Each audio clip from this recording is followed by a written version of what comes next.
Bora lá, gente! Mais um videozinho do Quadrinho Branco. O Quadrinho Branco sempre postou uns vídeos assim de reflexão mais puxado para conteúdo asiático, bastante coisa de anime, bastante coisa de K-pop. Então, bora para mais um vídeo. E deixa eu contar a minha história. Opa, Lick, obrigado pelo seu sub com Prime. Só pra avisar, tá? Galera, eu fui criado no interior da Bahia, que é a cidade onde eu voltei a morar agora. Angicão, na Bahia. Aqui tem 14 mil habitantes. A cidade era tão pequena, mas tão pequena, que não tinha TV Manchete aqui. Ou seja, eu não tive a oportunidade de assistir Yu Yu Hakusho quando eu era criança, adolescente. E pra completar, depois que eu fiquei adulto, eu nunca parei pra assistir. Desculpa, Gatti, regras são regras. O Vitor comprou pra te suspender por 10 minutos, você vai ter que ficar 10 minutos parado de fora. Foi mal. Let's go para o vilão que nunca foi derrotado em Yu Yu Hakusho. Atrás teve um vídeo aqui no canal sobre o Toguro, do Yu Hakusho. Bastante gente comentou pedindo uma continuação sobre o vilão do próximo arco. Talvez o personagem mais complicado do mangá. Então vamos conversar um pouco sobre ele aqui. Se tiver algum assunto que gostaria de ver aqui também, não esquece de comentar aí embaixo. Ou considera fazer parte da nossa comunidade através da campanha no Apoia-se, já que várias ideias de vídeo vêm de conversas que a gente teve lá. Recapitulando rapidinho, nesse momento do mangá, recém acabou o arco do Toguro. Um personagem que se apresentava como alguém que escolheu perseguir a força e abandonar tudo por ela, que pressionava o Yuzuki para fazer a mesma coisa. Na verdade, o pretexto de perseguir a força... Pera, foi o Gatti que pediu o vídeo. Esse vídeo é o vídeo do Gatti. Então, pera, deixa eu tirar a suspensão. Deixa eu tirar o timeout do meme. E aí eu dou o timeout quando acabar o react. Eu tinha esquecido que era o vídeo dele. Omitir a real motivação de criar um tipo de inferno pessoal para espiar a culpa por não ter sido capaz de proteger os alunos do ataque de um monstro parecido com o que ele finge ser. A obsessão com Yuzuki vira de um homem que tem como principal objetivo ser morto, provando para si mesmo definitivamente que tudo poderia ter sido diferente, ensinando para o Yuzuki por que esse caminho não deve ser percorrido. Tudo como uma figura paterna distorcida, complementando a tarefa da Genkai. Mano, que óculos estranho é esse, velho? O principal antagonista passa a ser o Shinobu Sensui. Esse arco, ironicamente, já começa desarmando a confiança que veio com o anterior. O Yuzuki entra numa briga com outros colegiais achando que vai ser fácil e acaba sendo capturado por personagens que usam outras formas de poder. No fim, era tudo uma peça da Genkai para mostrar exatamente que essa força não vai servir de muita coisa pro tipo de ameaça que se aproxima. Tem alguém tentando abrir um buraco que ligue o mundo dos humanos ao mundo dos demônios. A gente é apresentado para esse personagem quando um dos parceiros do Yuzuki, que tem a habilidade de ler os pensamentos dos outros, está tentando descobrir quem é esse homem no meio da multidão. Quando ele escuta os pensamentos dele, entrando na mente dele por alguns segundos, é quase levado à loucura ali. Cacete! O Sensui é uma figura que contrasta muito com o Yuzuki. Por um lado, ele era o funcionário que ocupava a função do Yuzuki antes dele, um detetive espiritual encarregado de caçar os demônios que ameaçam a paz no mundo humano. E por outro, a personalidade dele é diametralmente oposta. É um cara calmo, racional e com um código moral muito rígido, até meio obsessivo. Ele é descrito desde sempre como um cara muito habilidoso, com uma aptidão natural para o trabalho, que colocava esse dom em favor da vontade da burocracia do mundo espiritual, por acreditar intensamente no que fazia e na justiça por trás das ações deles. O próprio personagem fala que era movido por uma visão de mundo maniqueísta, com a ideia de que demônios são monstros que devem ser destruídos e os humanos protegidos. A convicção fraqueja um pouco quando, depois de derrotar um demônio, o Itsuki, esse demônio pede, como um último pedido, para ficar vivo mais um pouco porque ele queria assistir o último episódio de um programa de TV que sairia no outro dia. Sensui também assistia e, desnorteado por essa empatia... É tipo eu pedindo pra Deus pra eu não morrer antes do último episódio de One Piece. É tipo eu, tá ligado? Eu acho que quando One Piece acabar, eu já posso morrer, eu já posso morrer feliz, tá ligado? A única coisa que eu não quero e que eu peço pra Deus é que eu não morra antes do último episódio de One Piece. Que invade ele de repente, segue conversando banalidade com esse demônio por horas. Os dois ficam amigos e o mundo dos demônios passa a ser visto por ele de um jeito mais rico, como um lar não só de sentimentos malignos, mas talvez de sentimentos enterrados de todo tipo, que querem se fazer ouvidos também, que tentam e às vezes conseguem vazar dentro do mundo dos humanos. Apesar desse encontro, a convicção do Sensui em relação ao próprio trabalho só desaba mesmo quando ele invade esse evento, que descreve como um festim diabólico. Um clube de pessoas muito ricas, o mesmo que organizava o Torneio das Trevas, um tipo de festa usando corpos de demônios para satisfazer todo tipo de perversão. A convicção do Sensui não suporta essa visão, e num gesto desesperado, ele mata todo mundo na sala, machucando um humano pela primeira vez. No que perguntam o que aconteceu lá, ele diz, todo sujo de sangue, que não tinha nenhum humano lá dentro. Ele não diz isso para se proteger de alguma punição, mas para se proteger de si mesmo. Ele precisa acreditar que aquilo não era algo humano, ou toda a base sobre a qual ele construiu. Cara, que pesado. Sim, Lipe, já ouvi essa música. Dele, vai sair nos próximos dias do React. Trabalho, acreditando estar enfrentando o mal, não faria sentido. Ele não poderia entender a si mesmo como um igual, ou ainda um funcionário daqueles que ele apagou naquela sala. Para conviver com esse fato, a mente do Sensui se fragmenta em 7 partes muito diferentes. Um homem, violenta, uma personalidade que toma o protagonismo quando ele precisa ser cruel, odeia os humanos profundamente. Outra é mulher, é sensível e fala de um jeito poético e no fundo acredita que os humanos podem ser bons. Outra também é uma criança que praticamente só chora e raramente se mostra para alguém, sendo o Itsuki a única pessoa que vê esse lado e cuida dessa criança. O Itsuki também é uma figura contraditória. Ele revela ter Yu Yu uma Hakusho, atração Júlio. mórbida pelo conflito interno cada vez mais violento do Sensui. Ele revela ter uma atração.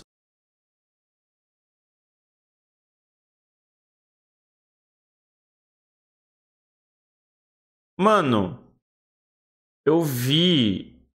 Eu tava conversando com a Kim anteontem sobre os. E, tipo, era um episódio de Hora de Aventuras sobre o Bimo. E meio que. Ela falou que teve um momento meio que espiritual do Bimo conversando com ele mesmo e tinha várias personalidades do próprio Bimo ao redor do Bimo enquanto ele estava conversando consigo mesmo e simplesmente cada uma das paradas desses pedaços do espírito dele era representado por uma cor específica. São literalmente as mesmas cores. Meu Deus.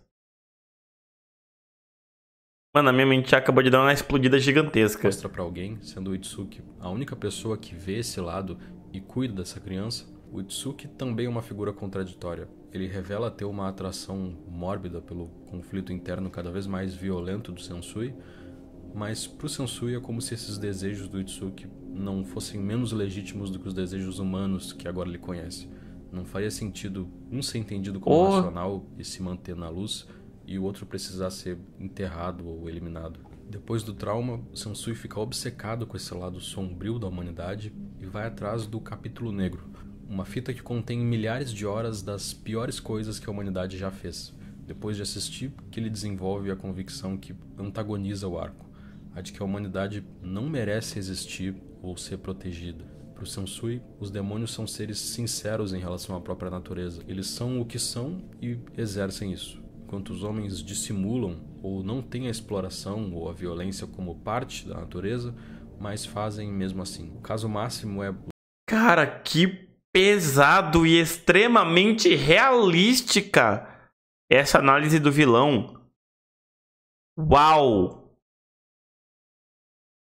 Do clube de Ricasso. O Sakio, personagem que tinha o Toguro como guarda-costas lá no arco do Torneio das Trevas, fazia parte desse clube. Fazia conexões com o mundo dos demônios, pegava demônios de classe baixa ou pacíficos e capturava para escravizar ou vender a preço muito alto para fins como a festa macabra do clube. Para o Sakio, é como se a exploração que é possível pôr em prática no mundo humano já não fosse satisfatória. Ele quer expandir isso ao mundo dos demônios, o lar em que os sentimentos negativos estão em energia bruta ali e que parece indomável e incontrolável por natureza. A ambição dele, mesmo para o grupo de rico, parece loucura. O Eu curti os ideias desse vilão. Um buraco enorme do mundo dos demônios para o mundo dos humanos é como se fosse uma resposta a essa ambição representada no Saquio. Para mostrar mãe. que o mundo dos demônios, como esse inconsciente gigante que abriga todo tipo de sentimento, não pode ser controlado ou dominado. Essa ambição vai levar ao fim de toda a humanidade. A jornada do Sensui, no fim, assim como a do Toguro, também é uma de automartírio, por não suportar a ideia de ter um papel como funcionário de uma estrutura que ele entende agora como ilegítima e perversa. Ele quer... Calma aí. Eu só vou fazer referência a um certo anime mais recente. E quem pegar, pegou, tá? Deixa eu só ouvir essa frase de novo. Vem comigo. Uma de automartírio, por não suportar a ideia de ter um papel como funcionário de uma estrutura que ele entende agora como ilegítima e... Máquina?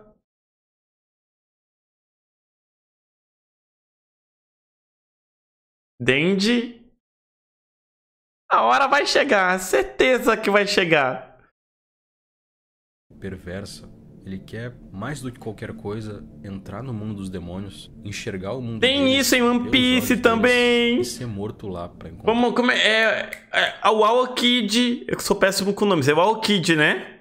O do gelo. O Aokid é a mesma coisa. Pra alguma parte o todos os demônios que ele matou. Ele morre, no fim, nos braços do amante, o demônio Itsuki, parecendo satisfeito pelo encontro com Yuzuki, ainda tendo sido derrotado com uma, entre aspas, trapaça por um Yuzuki, inconsciente sendo controlado pelo sangue demoníaco do pai. A impressão que fica é de como o Sensui venceu a luta. Mas eu tenho uma coisinha pra falar já. A ponto que resolve o dilema dele. O Yuzuki, protagonista movido pela vontade, meio burro e simplório, mas inabalável, bate de frente com um muro que ele não consegue transpor. Um questionamento de um veterano na função dele sobre a legitimidade do trabalho deles dois. O próprio Koema fala que escolheu Yuzuki como substituto para o Sensui pela natureza radicalmente diferente dos dois. O pensamento simplório e a moral bem menos rígida que a do Sensui. É como se essa não fosse uma função para se pensar, menos ainda para um cara sensível como o Sensui, que até o último momento empatiza e se martiriza pelo sofrimento dos demônios. É a natureza monstruosa dentro do Yuzuki que vence essa luta. É um final anticlimático, não tem cara de vitória, e até muita coisa fica meio em aberto, sem resposta. Assim como Toguro, o Shinobu Sensui é um personagem trágico, um reflexo sombrio de quem o protagonista pode se tornar, que confronta ele com as grandes perguntas sobre quem ele vai ser. A gente descobre pelo Itsuki que o Sensui tinha uma doença terminal e ia morrer em poucos dias, fazendo com que toda essa jornada tomasse mais ainda o ar de um último grande ensinamento para o Yuzuki. Assim como um gesto de espiar os pecados não só dele, como de toda a humanidade, internalizando toda a culpa do mundo dentro dele próprio, num grau de sofrimento que qualquer outro não ia conseguir suportar, criando essas 7 personalidades que representam também os 7 pecados da humanidade e tentando, da forma distorcida dele, sozinho, redimir todo mundo desse peso. A última fala do arco é do amante do Sensui, que diz como fica triste por nunca ter visto alguns lados dele, sobre o Shinobu nunca ter se deixado expressar a tristeza para ele, mesmo quando estava carregando todo esse peso sozinho. Como se o homem exageradamente sério que todo mundo criou tivesse seguido sofrendo e aguentando tudo sozinho até o último segundo. Esse arco segue sendo um dos mais emblemáticos de Yu Hakusho e da obra do Togashi. A essa altura o mangá estava numa fase estranha, várias partes parecem apressadas, algumas incompletas. A gente descobre depois a carga absurda de estresse e auto-sacrifício do autor durante o processo, passando várias noites sem conseguir dormir, só em função de trabalhar e com problema de saúde. O fim apressado contribui ainda mais para essa sensação de que as perguntas que o Sensui traz para a história permanecem até o fim sem resposta. Caraca! Vou ficando por aqui. Comenta aí embaixo se gostou, comenta se tiver alguma sugestão. Não esquece de dar uma olhadinha na nossa campanha no Apoia-se, eu vou deixar o link no fixado. E também, Yu Hakusho está sendo reimprimido agora, é uma boa oportunidade de pegar o mangá. Então, olha a descrição que eu vou deixar o link aí embaixo. Obrigado pela atenção. Peraí.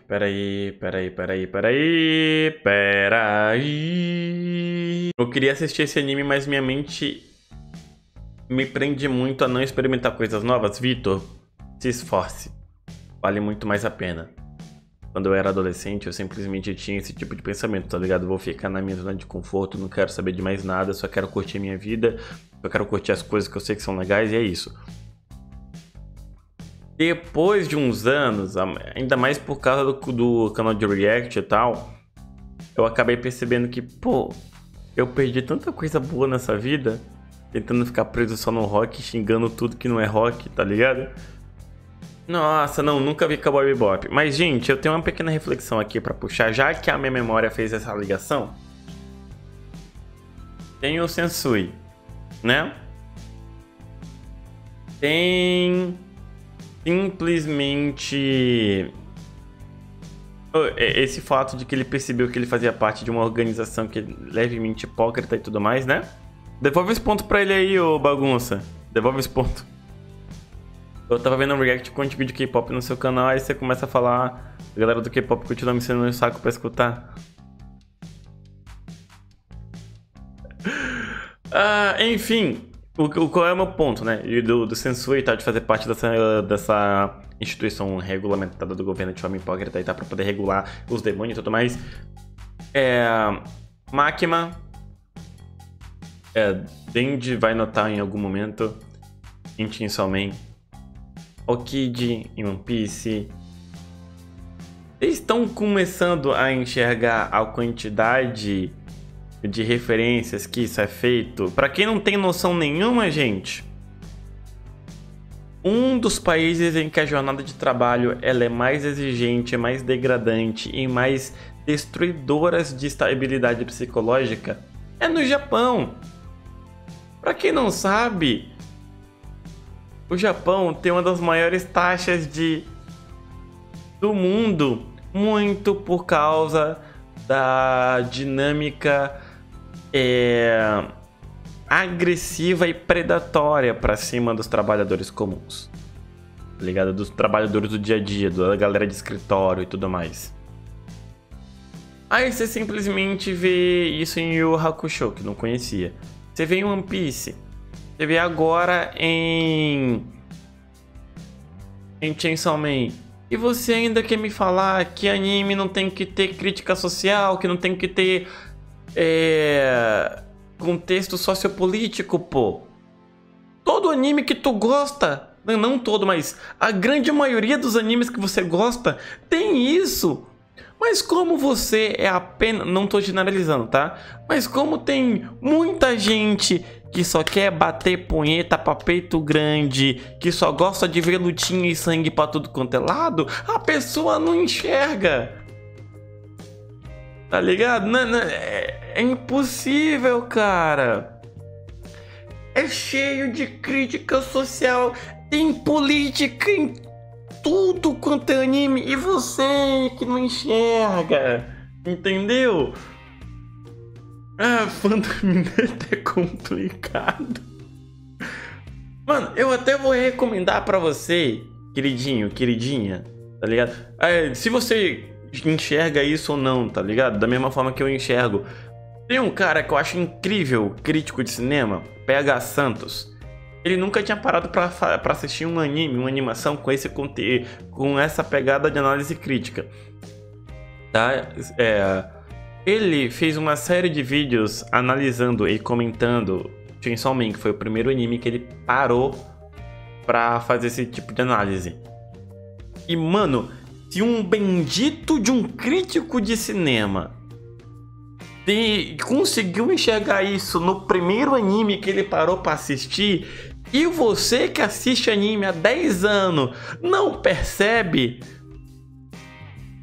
você tem noção de que, tipo, você só quer desligar a mente e ver peitão, ou então ver sangue, cabeça cortada e tudo pra quanto é lugar?